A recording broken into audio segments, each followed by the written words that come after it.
ये है श्री मोहन दिव्य योग मंदिर ट्रस्ट पिसरक धाम। अब हम यहाँ पर पहुँचते हैं श्री विश्वेश्वर महादेव प्राचीन मंदिर पिसरक धाम में। यहाँ पर हम बात करते हैं श्री श्री 1008 श्री विभूति श्री महामंडलेश्वर आचार्य अशोकानंद जी महाराज से हम बात करेंगे यहाँ पर कि जो पितृमास का महीना चल रहा है इसमें किस तरह से लोगों को अपने पूर्वजों के लिए जो श्राद्ध मनाते हैं किस तरह से श्राद्ध मनाना चाहिए और क्या विधि है और यह जो है किस तरह से क्यों परंपरा पड़ी, इसी के साथ हम मिलते हैं।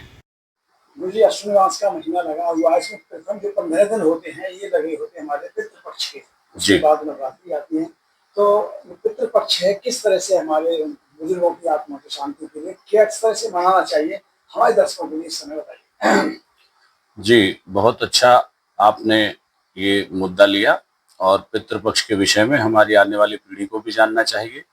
और पितरों का हमारे जीवन में विशेष महत्व होता है कि जो हमारा वजूद है, जो हम हैं आज, वो पितरों की वजह से हैं। तो वो जब इस संसार से अपने कर्म को पूर्ण करके चले जाते हैं तो वो हमेशा हमारे परिवार के लिए शुभ कामना करते हैं, प्रभु से प्रार्थना करते हैं और हमारी रक्षा करते हैं। तो ये 15 दिन उन्हीं के लिए निमित्त हैं, क्योंकि वो संसार में हमें लाने वाले वो हमारे माता पिता होते हैं, हमारे दादा दादी होते हैं।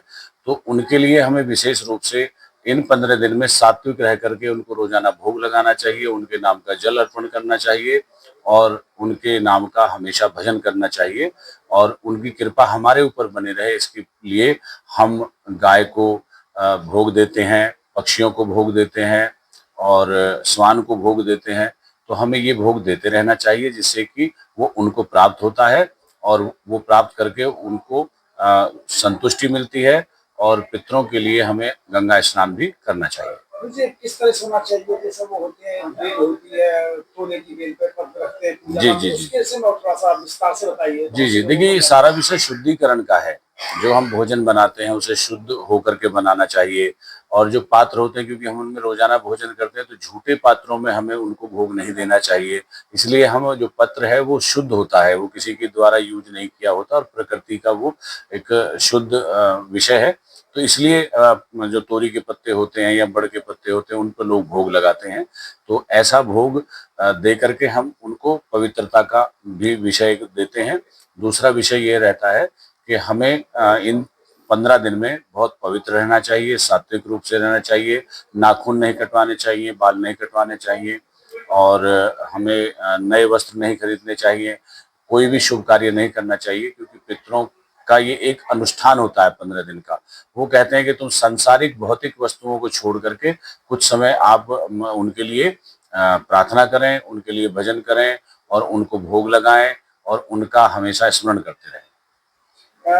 लास्ट के जो दिन होते हैं उसमें जो होते हैं कि हमारे जो भूले भटके होते हैं, तो फिर उस विषय में क्या कहना चाहेंगे? जी जी जी जैसे किसी को याद नहीं कि हमारे पिता किस तिथि में उनका देहांत हुआ था, तो ऐसे लोग अमावस्या के दिन सभी का श्राद्ध निकाल सकते हैं। वैसे जिन जिन लोगों को याद रहता है वो अपने श्राद्ध अपने अनुसार उसी तिथि में निकाल देते हैं, लेकिन कभी कभी याद नहीं रहता है। और आजकल क्योंकि भारतीय संस्कृति और संस्कार कम हो रहे हैं तो इसलिए लोग याद भी नहीं रख पाते और उनको नोट भी नहीं कर पाते। तो मेरा ये कहना है सभी लोगों से कि जब भी किसी का देहांत परिवार में हो या कोई पितृ हमारा यहाँ संसार छोड़ करके जाए तो आप वो तिथि नोट करें और उसी तिथि में उनका श्राद्ध करें और उनको उनके मन पसंद का भोग लगाएं।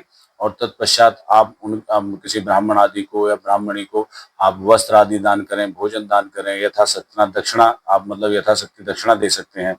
तो इसी प्रकार से उनको आत्म शांति मिलती है कि वो ये सोचते हैं कि हमारे मतलब जो हम हमारे वारिस हैं, जो हमारे बच्चे हैं वो हमको याद कर रहे हैं, तो उनको बड़ी प्रसन्नता होती है और वो खूब सारा आशीर्वाद हमें प्रदान करते हैं। मुझे एक सवाल और लास्ट में, जैसे बहुत से लोग गंगा स्नान करने के लिए जाते हैं, जैसे जिन लोगों से मान लो कई सौ किलोमीटर की दूर पर गंगा या पवित्र जैसे यमुना है, तो उन लोगों को किस तरह से अपने घर पे स्नान करना चाहिए? जी जी जी देखिए, दो चीजें हैं। एक तो अड़ोस पड़ोस में कहीं ना कहीं गंगा जल, और दूसरा यदि नजदीक में गंगा जी है तो वहां जाके स्नान कर सकते हैं। या कोई भी और तीर्थ है जो साफ शुद्ध तीर्थ है, उसमें आप जैसे यमुना जी हो गई, गंगा जी हो गई या और कोई नदी आसपास पड़ती हो तो उसमें भी आप स्नान कर सकते हैं उनके नाम का और तर्पण कर सकते हैं। पितरों के लिए तर्पण करना चाहिए, काले तिल से, दूध से, जौ से उनका तर्पण होना चाहिए, जिससे उनको मोक्ष मिलता है और उनको किसी भी प्रकार का जो कष्ट उनका वहां होता है वो दूर होता है। तो गुरु जी हमारे दर्शकों के लिए लास्ट में क्या लास्ट में संदेश देना चाहते हैं इस महीने में आप? देखिए, भारतीय संस्कृति और संस्कार हैं कि जो हम उनके जाने के बाद भी उनको पूजते हैं। पाश्चात्य देशों में ऐसी कोई सभ्यता होती नहीं है, तो इसलिए भारतवर्ष जो है विविधताओं का देश है और यहाँ पर पत्थर को भी, पेड़ों को भी पूजा जाता है। तो जो हमारे पूर्वज हमसे चले गए, जो हमारे लिए पूजनीय हैं, जिनका ब्लड हमारे शरीर में हमेशा रहता है, जिनके हम वंशज हैं, उनका पूजन करना हमारे लिए विशेष रूप से पितृपक्ष में होता है और वर्ष में एक बार ये अवश्य आता है, क्योंकि पितरों का वक्त है। क्योंकि जो जितना संसार हम देख रहे हैं, जितना कुछ हम कर रहे हैं, जो हमारी मतलब सारी चालाकियां हैं, या जो हमारी सारी मतलब बुद्धि है, विवेक है, वो सब उन्हीं की देन है। तो उनके लिए 15 दिन हमें ये जरूर करना चाहिए और हम जितना भी मतलब उनके लिए कर सके वो कम है। और अमावस्या में हमेशा पितरों की खीर बनानी चाहिए। खीर से पितर प्रसन्न होते हैं, क्योंकि सफेद वस्त्र वो भोजन होता है और सफेद वस्त्रों को दान करना चाहिए। तो पितृपक्ष में हमेशा आप शुद्ध सात्विक रूप से रह करके अपने पितरों को याद करें। एक 15 दिन का ये अनुष्ठान होता है, इस अनुष्ठान को पूर्ण करें। और जिनके पितृ गया जी में चले गए हैं, वो भी उनके लिए वहां जाकर के भोग लगा सकते हैं। अपने घर से ही उनका भोजन निकाल के आप किसी ब्राह्मण को खिला सकते हैं, जिससे पितृपक्ष में पितृ शांति के लिए पाठ भी करा सकते हैं। और ओम पितृदेवेभ्यो नमः का आप जाप भी कर सकते हैं।